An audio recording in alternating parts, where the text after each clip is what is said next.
m'appelle Michel Essertier, je suis co-gérant de la société Rue Royale Architecte qui a été fondée il y a 25 ans. On travaille dans tous les domaines de l'architecture et de l'urbanisme, beaucoup de logements sociaux, beaucoup d'équipements publics. Ce qui nous a amené il y a quelques années à travailler sur le quartier du Mireuil à La Rochelle et de travailler sur le réaménagement de la place centrale qui à l'époque s'appelait la place des Châteaux d'eau. Les châteaux d'eau ont été détruits et maintenant c'est la place centrale de Mireuil, enfin c'est tout. Généralement, ces quartiers qui ont été créés donc après-guerre étaient des quartiers créés ex nihilo, dans des endroits où il n'y avait rien du tout, dans des champs. Et puis, évidemment, ça ne fonctionnait pas trop parce que la ville, c'est la vie, donc c'est le lien avec les autres. Donc tout le travail qui est fait depuis quelques années, le travail sur Mireuil, il a commencé, je pense, il y a une vingtaine d'années. Nous, on a travaillé pendant 7 ans dessus.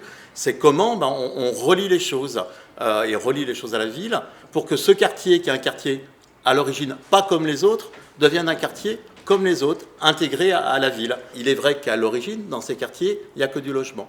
Et pour créer du lien, pour l'ouvrir sur la ville, il faut créer d'autres choses que du logement. Donc là, nous, on a participé, par exemple, nous, en tant qu'architectes, on a amené là-bas un centre social, qui était le regroupement de centres sociaux déjà existants sur place. On a regroupé 8 petits centres sociaux dans un grand, et puis une ludothèque. La ludothèque de La Rochelle, à l'origine, était au centre-ville de La Rochelle. Et là, il y a un courage politique. Il y a un courage politique qui dit, là où il y a le plus d'enfants, c'est peut-être pas au centre-ville de La Rochelle, quartier historique, avec beaucoup de touristes, quartier chicos, donc on va aller le mettre, au cœur le plus grand quartier populaire de La Rochelle. Et ça, faut avoir du courage pour faire ça. Parce que politiquement, de déplacer comme ça des activités qui sont en centre-ville et de les mettre là où il y a vraiment besoin, c'est pas tout le monde qui le fait. Alors autant la transition matérielle, il n'y a pas eu vraiment de soucis, autant sur les visions de la bibliothèque et tout, il y a eu des petits heurts, alors que ce soit au niveau des gens, puisque le public du centre-ville, forcément, il y a beaucoup de gens qui étaient un peu tristes de voir la bibliothèque partir de leur quartier. Il y a aussi une notion de proximité qui est très très importante. D'y aller avec les enfants après l'école, simplement en marchant, voilà.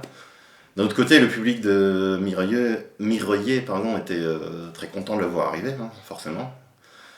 Donc il y a eu un travail à faire pour expliquer qu'on serait, du coup, et ça joue encore aujourd'hui, la ludothèque de tout le monde et pas simplement du quartier de Mireuil, mais nous on voulait vraiment avoir cette volonté d'ouverture qui nous guide encore, d'être ouvert au Mireuillais, au Rochelais et même au-delà, puisqu'on a des gens qui viennent d'au-delà de La Rochelle.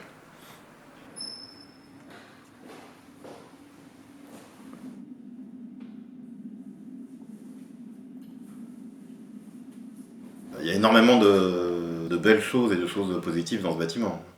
La première, c'est que c'est déjà un grand bâtiment. Et ça, on sait que, de toute façon, c'est un peu le problème de toutes les ludothèques, c'est comme c'est un lieu dédié au plaisir, aux enfants, à la famille. Il n'y a pas une ludothèque, à part celles qui ont vraiment des gros soucis de fonctionnement, qui ne marche pas et qui n'accueille pas de public. Avoir un grand bâtiment, c'est positif dans le sens où on pourra accueillir sainement plus de monde. Et plus le bâtiment est grand, plus les gens peuvent avoir d'espace et jouer tranquillement. Et le lieu, donc, du coup, est plus agréable. Après, par rapport au Keramelot précisément, on a un lieu qui est quand même vitré, ouvert sur l'extérieur, agréable, en fait, tout simplement. L'été ou même l'hiver, quand il y a du soleil, c'est très très agréable de se poser au soleil, pour les enfants comme pour les parents d'ailleurs. De s'installer dans une chaise, devant une table, devant un petit jeu, de prendre éventuellement un petit café à l'accueil. Donc pour ça, le bâtiment est beau et du coup agréable. La salle de jeu, par exemple, est une grande pièce ouverte. La majorité des bibliothèques, en fait, n'ont pas été pensées comme des bibliothèques, c'est des écoles ou d'autres bâtiments qui ont été réhabilités. Et du coup, c'est très souvent des petites salles. Alors, c'est très intéressant dans le sens où on peut faire des petites salles à thème, par classe d'âge, par choses comme ça. Mais ce qui est intéressant dans le fait d'avoir une grande salle, c'est que du coup, on peut accueillir des familles dans leur totalité, avec les petits, les grands et les parents dans la même salle. Ce qui fait qu'on n'a pas de cloisonnement et que les parents peuvent accompagner leurs enfants d'âges différents dans cette ludothèque. Et ça, c'est intéressant d'avoir des vitres et une transparence, parce que ça nous permet de montrer aux gens qu'est-ce que nous, ludothécaires, donc salariés, on y fait toute la journée pendant l'accueil et au-delà, et de voir qu'on travaille aussi sur la remise en état des jouets, des choses comme ça, qu'on y passe beaucoup de temps, on peut montrer ça et on est en plein dans la veine de l'éducation populaire en fait, tout simplement. Au final, moi je trouve ça plutôt intéressant pour notre relation publique.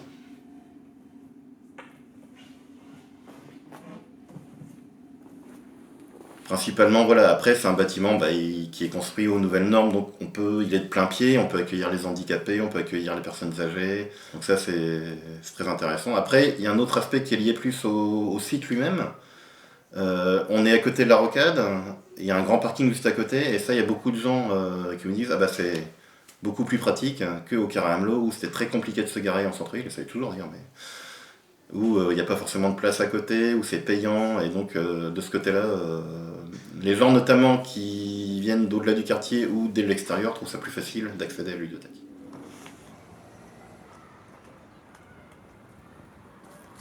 La spécificité vraiment du projet qui s'appelait le projet de la place des Châteaux d'Eau, ça a été travaillé avec une équipe pluridisciplinaire, avec des paysagistes, nous en tant qu'architectes, urbanistes et des éclairagistes. Et donc la démarche était globale. On avait un programme qui était un programme au niveau des équipements un peu flou, hein, c'est-à-dire qu'on avait un nombre de mètres carrés de centre social, un petit programme, une ludothèque, un petit programme, les archives de la ville qui finalement se sont pas fait là. Mais on ne nous disait pas où c'est qu'il fallait les mettre. Et c'est ça qui était vraiment bien. Et dans ces quartiers où il y a certaines barres de logement qui font 500, 700 mètres de long, quand vous plantez un tout petit équipement là-bas, il est vite perdu complètement, on ne le voit pas. Donc nous, ce qu'on a fait, c'est qu'on a créé ce qu'on avait appelé la bande active. La bande active, c'est un élément qui était implanté sur l'ensemble de la place centrale, reliant les deux avenues principales, et ça faisait 200 mètres de long. 200 mètres de long, le problème, c'est que je ne pouvais pas remplir ça simplement avec un centre social et une ludothèque. Donc on a fait un assemblage, une alternance de plein et de vide. On y a mis des jeux pour les enfants, on y a mis un city-stade. Ce n'est pas un thème d'objet architectural. On n'est pas là pour dessiner des jolies choses, des jolis petits bâtiments. De toute façon, vu la radicalité des bâtiments qui sont sur place, si on fait un petit bijou là-bas, le petit bijou, on ne va pas le voir beaucoup. Hein. Donc l'idée, c'était vraiment de créer d'abord un geste urbain, et à l'intérieur du geste urbain, un bâtiment et un travail sur l'espace public qui soit vraiment à l'échelle de ce quartier.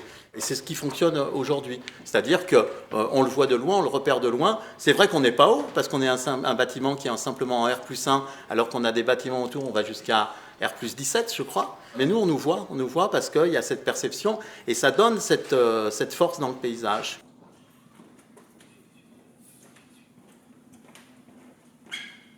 Au niveau des locaux, ils sont beaucoup plus agréables aujourd'hui par rapport à avant, puisqu'on était dans des bâtiments en bas d'immeubles, très sombres, qui avaient besoin d'être rénovés, où il faisait froid l'hiver, donc pas très accueillant pour le public non plus. On avait des lieux d'activité très bruyants, puisque le centre de loisirs était dans un préfabriqué sur un autre lieu, avenue de Moscou. On avait, moi, à un moment, j'avais un bureau où je recevais les personnes. J'avais un bureau à la Passerelle, à la mairie annexe. Donc voilà, on était beaucoup dispatchés et dans des locaux pas très agréables.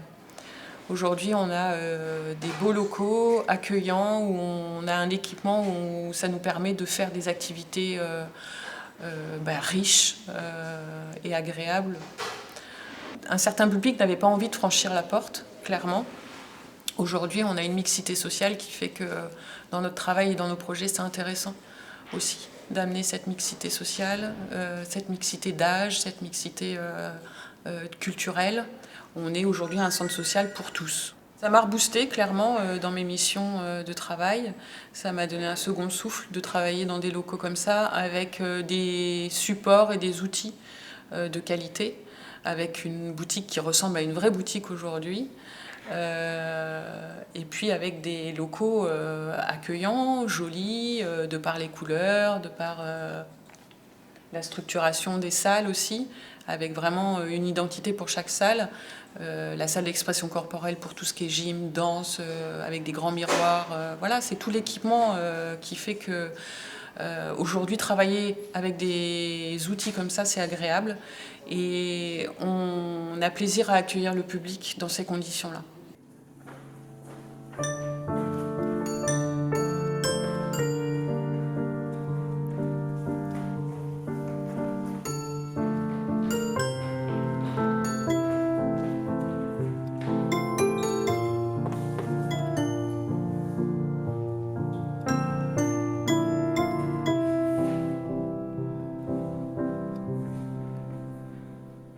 on est architecte, on est urbaniste, mais on travaille pour les gens. Et là, ce projet-là, il a été vraiment, dans notre carrière, celui qui a été le plus représentatif de ce désir qu'on a à l'agence de travailler pour les gens. Et puis les gens, ils étaient contents, quoi. Ils nous félicitaient, ils nous remerciaient. Et vous savez, nous, dans notre profession, c'est pas tout le temps. Généralement, c'est plutôt qu'on se fait engueuler, quoi. Alors après, amener des activités économiques, c'est plus difficile. Nous, au début, on essayait d'amener un petit centre d'affaires. Il ne s'est jamais fait parce que arriver à trouver des investisseurs qui acceptent d'aller dans ces quartiers où il n'y a pas le lien avec les autres éléments, c'est un petit peu difficile.